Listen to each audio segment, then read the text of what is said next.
I'd like to start out my text today with Psalm number 137.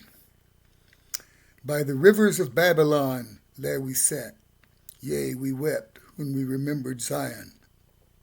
We hanged our harps upon the willows in the midst thereof. For there they that carried us away captive required of us a song, and they that wasted us required of us mirth, saying, Sing us one of the songs of Zion. How shall we sing the Lord's song in a strange land? If I forget thee, O Jerusalem, let my right hand wither. If I do not remember thee, let my tongue cleave to the roof of my mouth. If I prefer not Jerusalem above my chief joy. Imagine, if you will, being taken by force from your home and carried away to a strange land where you don't speak the language. There you are beaten and scourged with whips, stripped of your dignity, and sold at auction to the highest bidder. Then you are made to labor all the days of your life alongside the mules and other beasts of burden for the enrichment of your captors. As if this isn't bad enough, they want you to entertain them with song and dance. Does any of that sound familiar? That's precisely what happened to my ancestors as they were spit out from the bellies of slave ships called the Jesus, the Angel, and the Grace of God. Yes, that was the name of them. And then we find ourselves wondering, how can such a thing have been? Okay, well, many people have identified with and seen this 137th Psalm as symbolic, representing not only the circumstances of the Jews in Babylon about 2,600 years ago, but also the plight of all enslaved and oppressed peoples everywhere, carried away from their homeland after having their nation defeated and humiliated, their holy temple, the center of their religion, demolished, the Jews of that faraway era captured in the psalm some of the very sentiments shared by so many throughout the ages. And yes, Babylon was a great country. It was one of the early cradles of civilization. It was a mighty nation, and even by its standards, a religious nation. Actually, the name Babylon means gateway to God. It was in many ways a most advanced and enlightened society, yet it was also a society in which the power of death reigned. Its armies were mighty in battle and maintained order and stability throughout the Middle East of its time. It was a power to be reckoned with. Its economy was strong, and many nations sought to enrich themselves through trade with her. If you're familiar with the biblical description of Babylon, you may recall that from the perspective of the Hebrews, it was also a place of horrible injustice and slavery. It was seen as a great nation that destroyed, squandered, and devoured human life for the sake of her own enrichment and power. And yes, Babylon considered itself to be especially blessed by its gods and considers itself to be deserving of supremacy among nations, fully entitled to do unto them as she seemed fit. Babylon was enriched by the labor of foreign slaves brought in to toil for the benefit of their masters. Perhaps even worse, the people of Babylon partook of the supreme idolatry, the worship of themselves in the form of the ideal state, considering themselves to be uniquely destined for continual supremacy over everyone else. Babylon therefore serves not only as a reminder of a particular place and time, but as a metaphor for any nation governed by the powers of death and oppression. Babylon is a symbol of any nation that sets itself up as an idol and places its own interests above that of all others, claiming its supremacy as the epitome of civilization.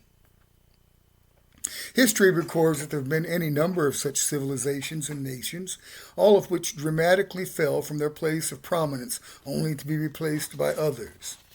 Among these we list the Assyrians, the Egyptians, the Greeks, the Romans, the Persians, the Turks, and even the British Empire. Each of these civilizations at its peak considered itself to be the embodiment of all that was modern and was expected to last forever in its supremacy. This pattern has been repeated any number of times in the historical record and could serve as a reminder that such societies may flourish for a time, but inevitably fall victim to their own sense of superiority and entitlement. In short, they start to believe in their own mythology, sowing the seeds of their eventual downfall. Nothing lives forever, not even nations. What does seemingly live forever is the tendency for people to forget the basis upon which true greatness lies. What does last forever is the folly of following the voices of zealous nationalism while ignoring prophetic calls for realism and justice. Forgetting that we are most sure of our own righteousness are often the most wrong of them all. But what does this have to do with the psalm? Some historical background is in order. We might ask as we read the psalm, just how did the Hebrews come to be in Babylon in the first place? You may recall that Israel was a nation that believed itself to be specially blessed by God, a nation that was under the special protection from God. It was their belief that God had chosen them for a special mission and that He, Yahweh, would be their king and defender. They engaged in wars of conquest led by Joshua, and it slaughtered the inhabitants of many nations to fulfill their manifest destiny.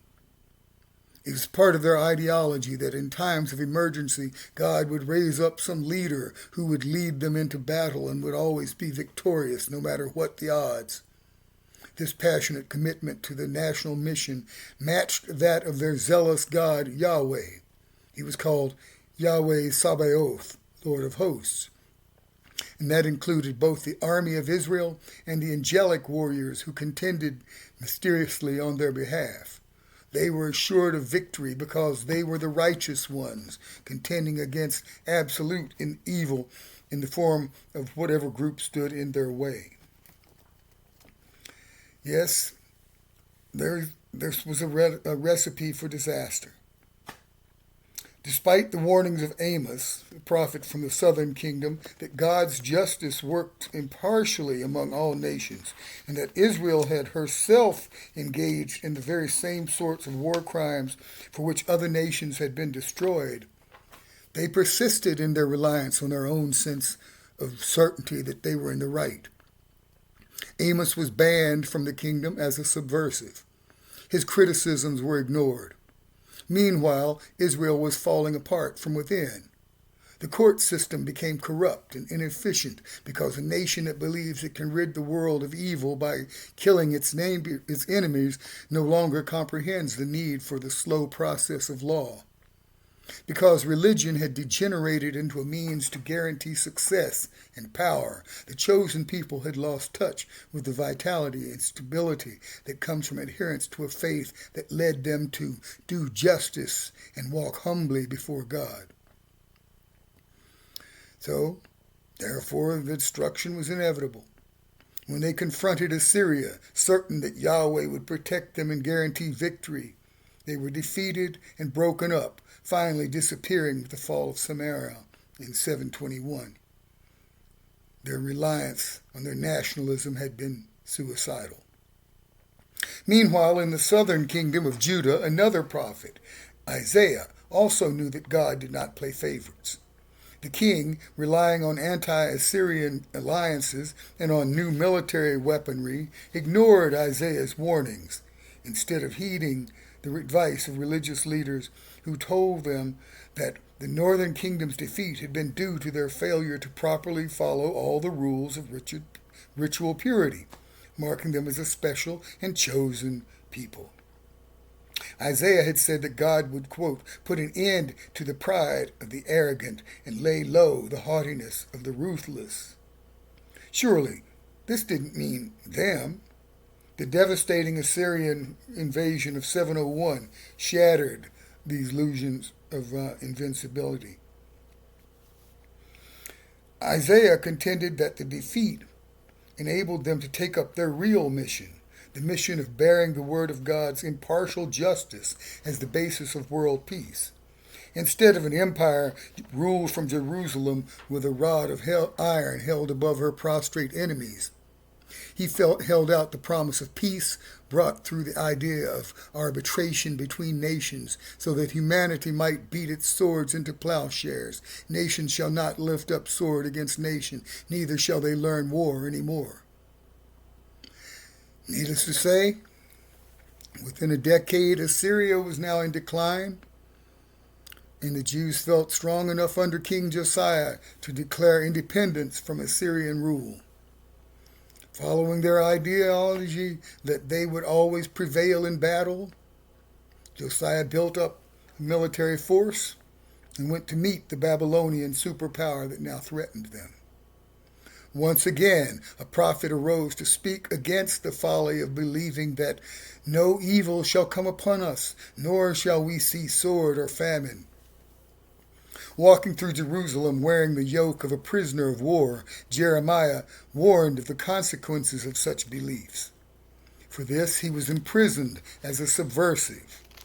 Jerusalem was sacked and its territory dismembered. When the fundamentalists revolted 10 years later, the capital was destroyed and the remaining population deported to Babylon, where we find the psalmist lamenting their situation, wishing evil upon those who now oppress them as they have oppressed others. Is there no end to this cycle? Yet, what of those who truly are evil? What about nations that might refuse to abide by international law? There's been no shortage of modern Babylons, nations like Nazi Germany, nations that went to war with slogans like "God is with us" emblazoned on their belt buckles. It's easy for us to see that this was an evil empire, not because of its quest to conquer and enslave inferior races, but also in its idolatrous worship of its supreme leader, Adolf Hitler. It's easy for us to recognize the evil in their view, that they were a righteous nation, favored by God, but much harder for us to recognize our own brand of idolatry and worship of the state.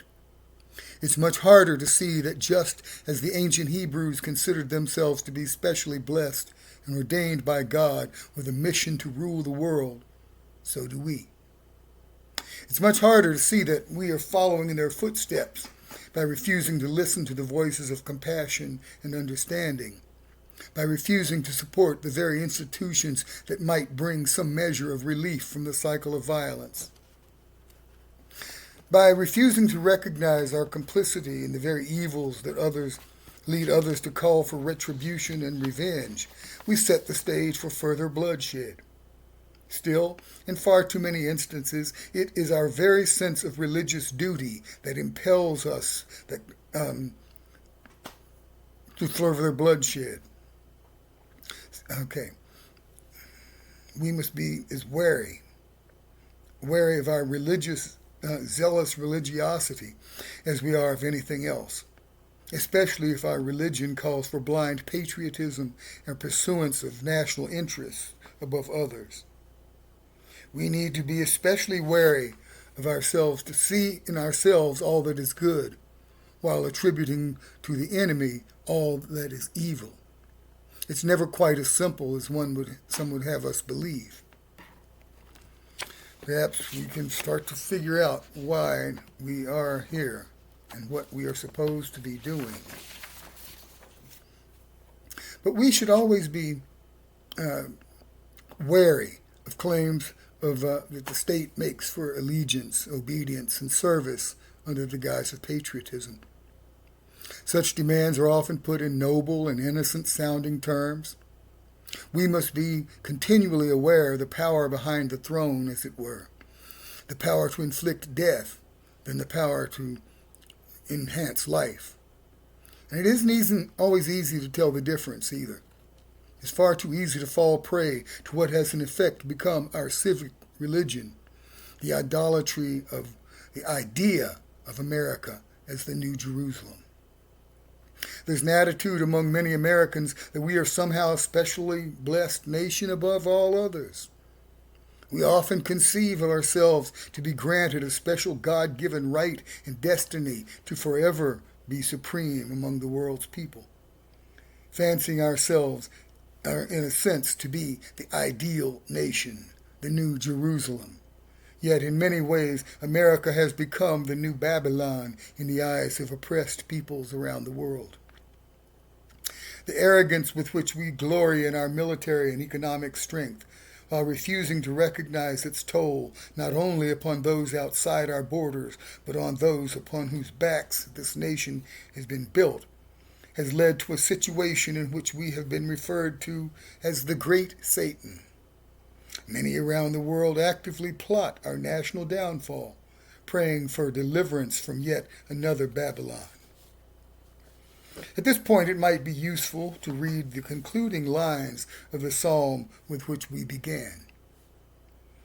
Remember, O Lord, against the Edomites, the day of Jerusalem, how they said, raise it, down to its foundations.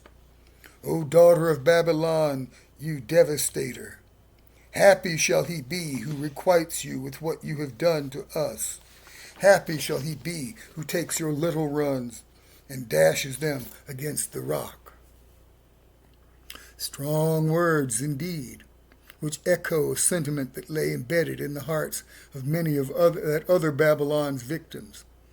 In fact, this sounds much like the sentiments expressed by many of those whom we would now brand as terrorists. Am I suggesting that we are an evil nation? No, I'm not. I am, however, suggesting that we must remain vigilant to hold our nation to its ideals and keep the memory of that ideal state in our hearts and minds. We must remain vigilant to not allow our nation to follow in the footsteps of Babylon. In Revelation 18:4-8, we are reminded of what ultimately befalls Babylon and any nation that emulates her, even as we are advised to come out of her, my people, lest you take part in her sins, lest you share in her plagues, for her sins are heaped high as heaven, and God has remembered her iniquities. Render to her as she herself has rendered, and repay her double for her deeds. Mix a double draught for her in the cup she mixed. As she glorified herself and played the wanton, so give her a like measure of torment and mourning. Since in her heart she says, a queen I sit, I am no widow, mourning I shall never see. So shall her plagues come in a single day, pestilence and mourning and famine, and she shall be burned with fire, for mighty is the Lord God who judges her. I pray it's not too late already.